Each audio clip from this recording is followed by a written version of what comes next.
Hello everybody and welcome back to a brand new video. So today I'll be showing you how to change your background in Zoom. So Zoom is a popular video conferencing app that a lot of people are using right now. And so one of the cool features is that you can actually set a custom background.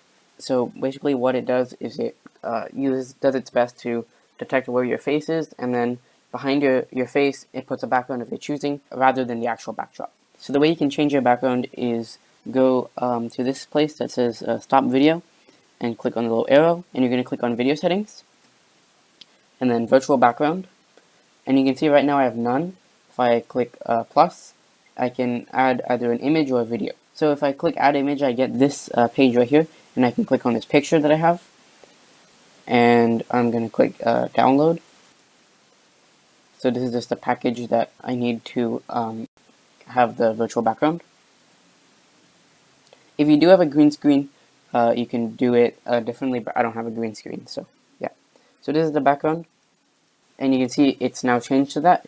And then if you had like your face as in front of the video, then it would basically cut out the part of where your face is from the background and just actually show your face, and then everything else would be this picture.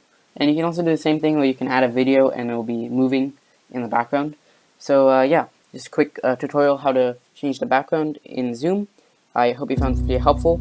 If you did, please consider subscribing. Anyway, thank you for watching, and I will see you in the next video.